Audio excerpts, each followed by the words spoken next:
Yes. आइए आज हम अपने विचारों को उस दिन तक ले जाएं जब हमने गणराज्य की घोषणा की थी। अपनी विकास की योजनाओं के संबंध में हमने वास्तव में काफ़ी प्रगति की है, परंतु क्या हम भारत के सब नागरिकों को दरिद्रता, अभाव तथा कष्ट से मुक्त करा पाए हैं?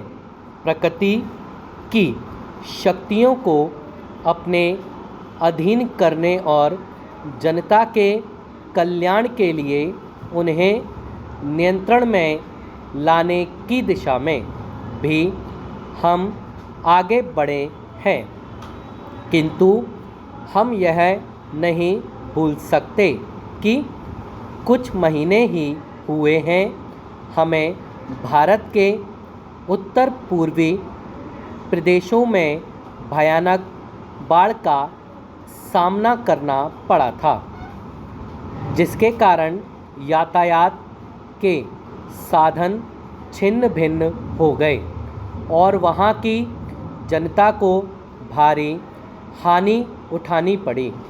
निसंदेह साक्षरता प्रसार और रोगों के निराकरण के महत्वपूर्ण उपाय भी हमने सोचे हैं। यद्यपि अभी भी देश के बहुत से भागों में निरक्षरता और बीमारी पर्याप्त मात्रा में दिखाई देती है। जन कल्याण की योजनाओं को हम बराबर आगे बढ़ाते रहेंगे। यह हमारा दृढ़ संकल्प है, इसमें संदेह नहीं किया जा सकता। इन योजनाओं के पूरे होने के संबंध में जो प्रयास अब तक किया गया है, उसमें भी हमें असंतुष्ट नहीं होना चाहिए। फिर भी जो कुछ अब तक किया जा सका है, यदि वह बहुत चमत्कारी नहीं दिखता, तो उसका कारण यह है कि अभी निर्माण कार्य जारी हैं और समाप्त नहीं हुआ है। राष्ट्र के निर्माण में समय की आवश्यकता होती है।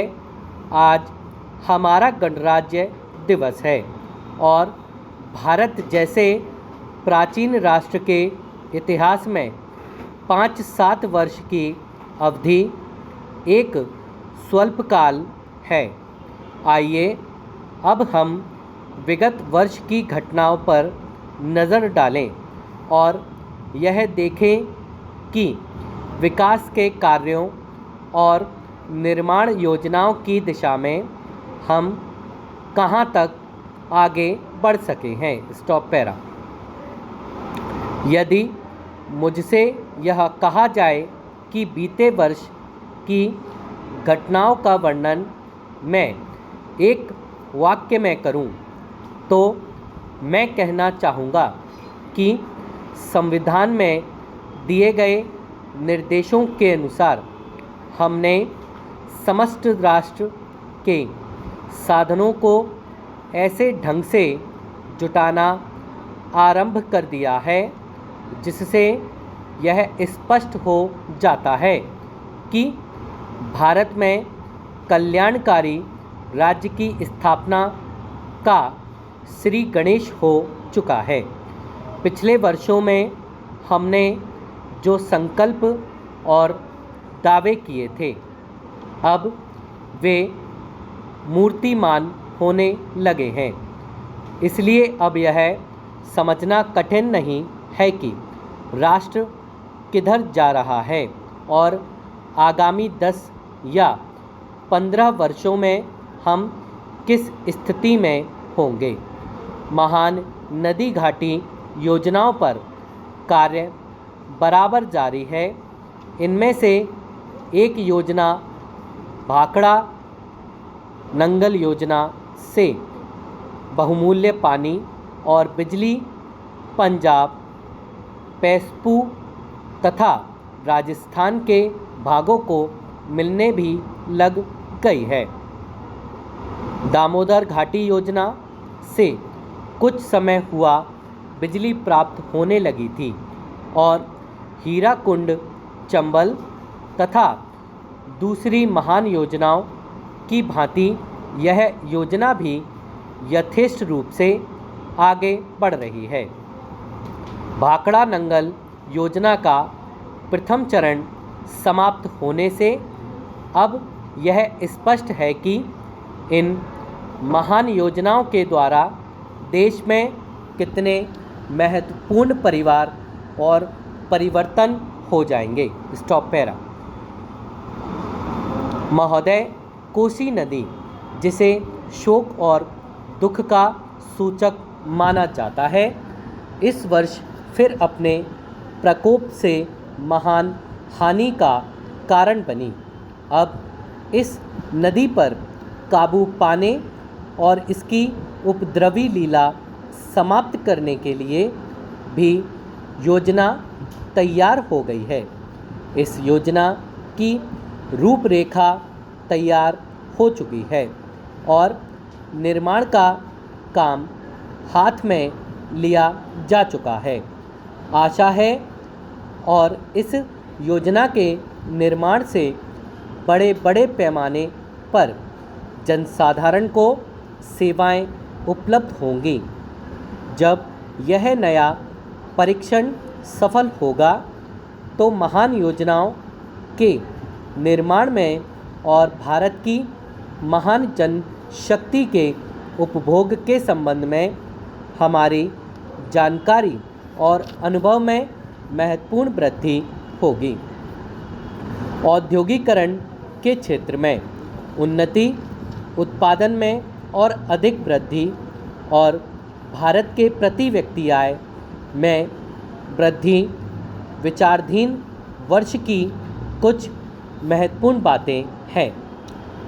औद्योगिकरण के साथ ही रोजगार के क्षेत्र को विस्तृत करने के लिए प्रयत्न भी बराबर जारी हैं। कुटीर उद्योगों और घरेलू धंधों को प्रोत्साहन देकर औद्योगिकरण और रोजगार में समुचित संतुलन स्थापित करने का प्रयास किया जा रहा है। यह बात सभी स्वीकार करते हैं कि यदि भारत के जनसाधारण को उदासीनता और हार मानने की भावना से मुक्त करना है तो बढ़ती हुई बेरोजगारी को दूर करने का उपाय करना होगा। इस दिशा में घरेलू उद्योग धंधे बहुत से लोगों को आंशिक या पूर्ण उपयोगी काम देकर इस समस्या का बहुत कुछ समाधान कर सकते हैं। इसलिए पंचवर्षीय योजनाओं में पुराने घरेलू उद्योगों को पुनर्जीवित करने और चालू कुटीर उद्योगों को प्रोत्साहन देने की व्यवस्था की जा रही है। Stop para. विदेशी मामलों के क्षेत्र में हमारी सफलता और भी अधिक है।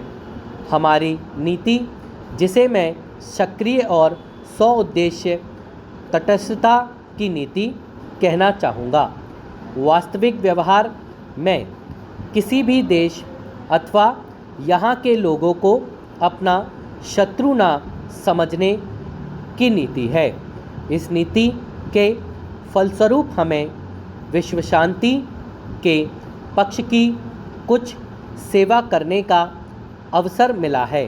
हम प्रसन्न और आभारी हैं कि संसार के राष्ट्रों में भारत का स्थान इतना ऊंचा है। इंडो चीन निरीक्षण और नियंत्रण अंतर्राष्ट्रीय आयोग की अध्यक्षता हमने स्वेच्छा से स्वीकार की है और हमारे नागरिक यथासाध्य उस देश में शांतिपूर्ण निर्वाचन संबंधी समस्याओं का सामना कर रहे हैं। हम सभी राष्ट्रीय अथवा अंतर्राष्ट्रीय समस्याओं का निपटारा शांतिपूर्ण ढंग से चाहते हैं। मुझे बहुत प्रसन्नता है कि भारत में फ्रांसीसी बस्तियों की समस्या शांति और सद्भावना के वातावरण में सुलझ सकी है। शांतिपूर्ण प्रणाली की सफलता का वह एक महत्वपूर्ण उदाहरण है। दुर्भाग्य से भारत में पुर्तगाली बस्तियों की एक ऐसी ही समस्या को सुलझाने की दिशा में प्रगति नहीं की जा सकी। मैं आशा करता हूँ कि पुर्तगाल इन बस्तियों में रहने वाले लोगों के स्वाधीनता के अधिकार को स्वीकार करेंगे और फ्रांस और ब्रिटेन की सरकारों का अनुसरण करेगा। जैसे ही यह वर्ष समाप्त हो रहा है, हम अपने सबसे निकट के पड़ोसी पाकिस्तान के साथ अपने संबंधों में अपने सुखद परिवर्तन देखते हैं। पाकिस्तान के लिए हमारे हृदय में सदैव से पूर्ण सद्भावना और शुभकामनाएं हैं। स्टॉप।